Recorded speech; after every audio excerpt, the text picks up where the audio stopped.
Assalamualaikum warahmatullahi wabarakatuh. Saya Winda Novia Harlis, NIM 1903011094. Di sini saya akan menjelaskan tentang perkembangan dan dampak mekanisasi pertanian dari masa ke masa. Mekanisasi pertanian diartikan sebagai pengenalan dan penggunaan dari setiap bantuan yang bersifat mekanis untuk melangsungkan operasi pertanian. Secara umum, mekanisasi pertanian dapat juga diartikan sebagai penerapan ilmu teknik untuk mengembangkan, mengorganisasi, dan mengendalikan operasi di dalam produksi pertanian. Mekanisasi pertanian merupakan proses bersistem untuk mengubah cara bekerja yang cepat dan efisien dengan menggunakan bantuan alat-alat maupun mesin-mesin pertanian.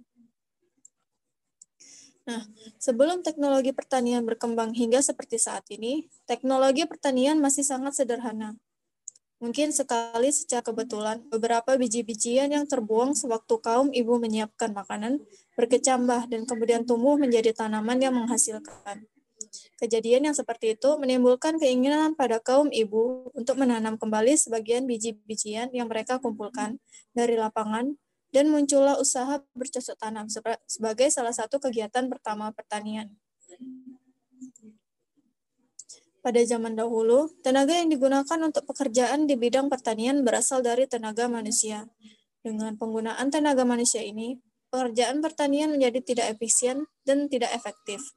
Selain itu, pekerjaan pertanian secara manual ini sangat melelahkan, yang berpengaruh negatif terhadap kondisi tubuh petani sebagai sumber tenaga. Memasuki era teknologi tinggi, penggunaan alat-alat pertanian dengan mesin-mesin modern mulai muncul dan mempermudah pekerjaan para petani. Hal ini disebut sebagai modernisasi pertanian. Masuknya modernisasi merubah alat-alat tradisional seperti ani-ani, sabit, bajak, kerbau, dan lain sebagainya untuk melakukan aktivitas pertanian, maka tidak lagi pada zaman sekarang. Masyarakat tadi menggunakan alat-alat pertanian yang lebih modern, seperti traktor, pisau pemotong padi atau arit, yang kemudian menggantikan fungsi bajak dengan kerbau dan ani-ani. Modernisasi pertanian bertujuan untuk mengubah sektor pertanian tradisional menjadi sektor pertanian modern yang mampu meningkatkan produksi sektor pertanian. Kebiasaan mengolah lahan pertanian dengan mengandalkan banyak tenaga dan waktu, dengan sedikit hasil semakin menyulitkan peningkatan ekonomi dan kesejahteraan petani, sehingga dibutuhkan bantuan alat-alat yang lebih mampu menunjang efektivitas dan efisiensi. Bantuan yang bersifat mekanis tersebut dikenal dengan istilah mekanisasi. Assalamualaikum warahmatullahi wabarakatuh. Perkenalkan, nama saya Fahrul Rizky Nasution, NIM 180301274. Saya di sini ingin mempresentasikan tentang perkembangan mekanisasi pertanian. Ada 3 tahapan perkembangan pertanian berdasarkan tingkat kemajuan dan tujuan pengelolaan sektor pertanian. Tahapan pertama ialah pertanian tradisional yang dicirikan dengan tingkat produktivitas sektor pertanian yang rendah. Tahapan kedua adalah tahapan komersialisasi dari produk pertanian mulai dilakukan tetapi penggunaan teknologi dan modal relatif masih rendah. Tahapan ketiga adalah tahap seluruh produk pertanian ditujukan untuk melayani keperluan dan komersial dengan ciri penggunaan teknologi serta modal yang tinggi dan mempunyai produktivitas yang sangat tinggi. Sejarah perkembangan mekanisasi pertanian di Indonesia ditandai dengan pemanfaatan alat dan mesin pertanian peninggalan Belanda di Sekon. Alat dan mesin pertanian atau asintan tersebut dipindahkan di Jawa, digunakan untuk mekanisasi pertanian di Indonesia. Dalam perkembangannya di tahun 1966, Indonesia mengimpor asintan semakin banyak sehingga membantu dalam pengembangan asintan. Sehingga dari tahun ke tahun, perkembangan penggunaan mekanisasi pertanian di Indonesia semakin meningkat.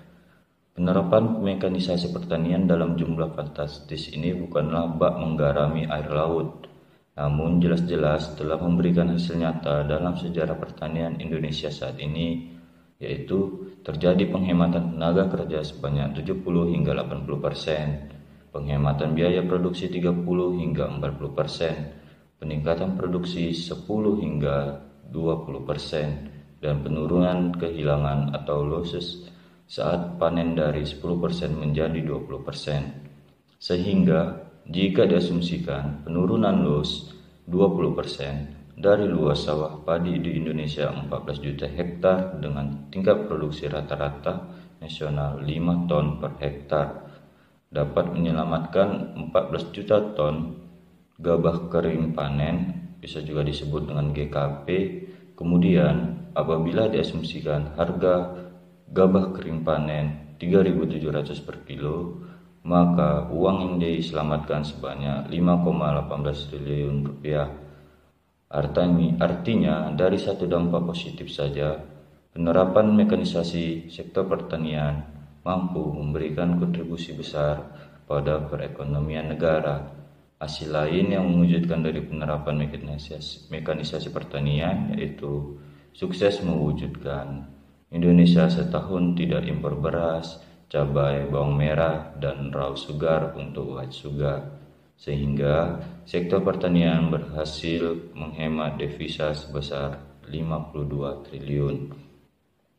Dari rentetan hasil yang dicapai di atas, sangat jelas memperlihatkan atau membuka mata kita bahwa mekanisasi pertanian yang menjadi program prioritas pemerintahan Jokowi dan Yusuf Kala sebagai turunan amanah nawacita untuk mewujudkan swasembada pangan telah memberikan hasil nyata dalam menjadikan Indonesia berdaulat pangan dan mensejahterakan petani.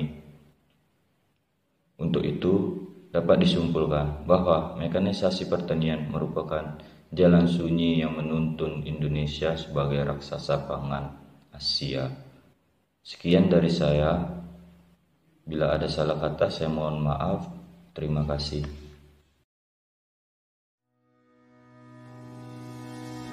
Penggunaan mesin pertanian merupakan salah satu cara untuk meningkatkan produktivitas dan efisiensi usaha tani, meningkatkan mutu dan nilai tambah produk, serta pemberdayaan petani.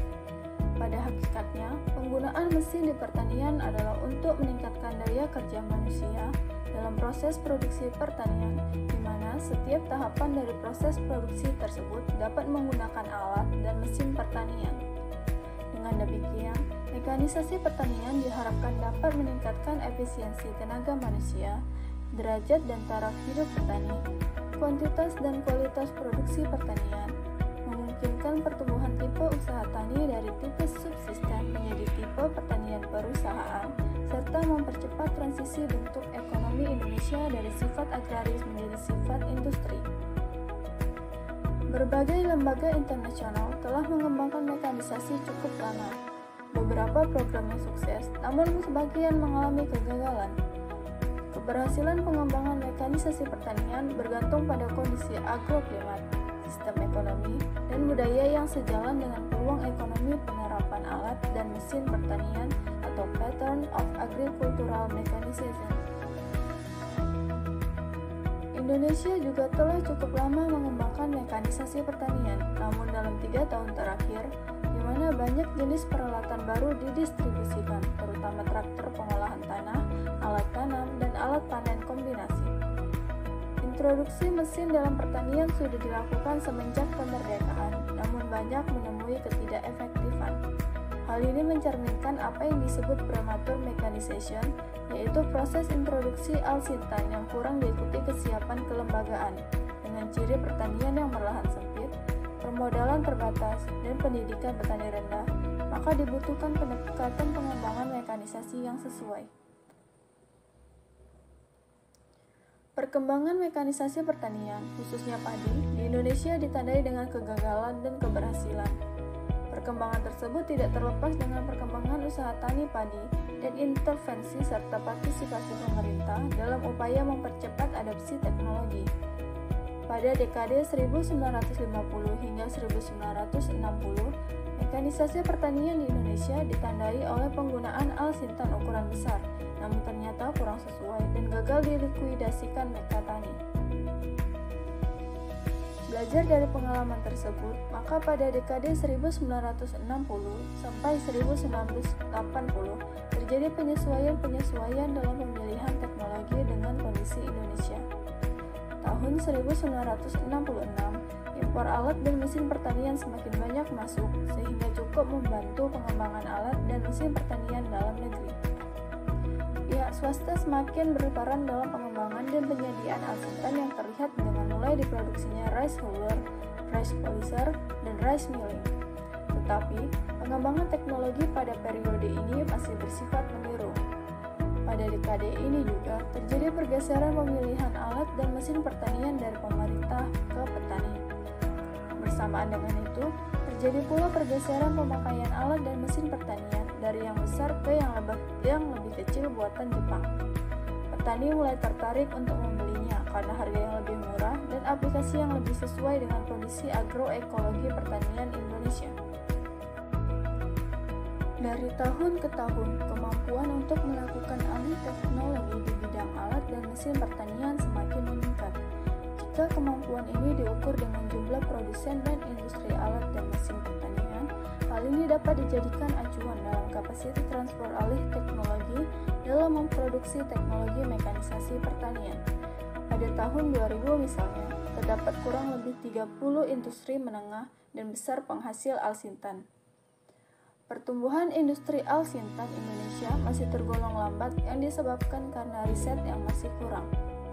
Walaupun lembaga riset pemerintah maupun swasta sudah berdiri sejak lama, tetapi interaksi antara lembaga riset dengan industri alsintan masih kurang. Akibatnya, industri alsintan dalam negeri memiliki keterbatasan dalam kemampuan mendesain alat yang sesuai dengan kondisi lahan setempat. Kelemahan ini diperparah oleh rendahnya daya beli petani sebagai konsumen, sementara pemberian kredit pertanian oleh pemerintah masih rendah. Meskipun sudah ratusan ribu alsintan tersebar, namun kemajuan level mekanisasi Indonesia masih berada pada tahap permulaan. Indonesia sudah harus memikirkan bagaimana mengembangkan industri yang memproduksi alsintan karena kebutuhan ke depannya masih sangat besar. Dengan kemajuan teknologi mekanisasi pertanian di Indonesia yang akan terus berkembang, akan menjadikan pertanian semakin jaya, sehingga Indonesia menjadi lumbung pangan dunia pun dapat terwujudkan. Karena itu, Indonesia harus mampu mandiri memproduksi mesin sendiri. Bahkan, lebih jauh dapat menjadi produsen dan mengekspor mesin-mesin pertanian yang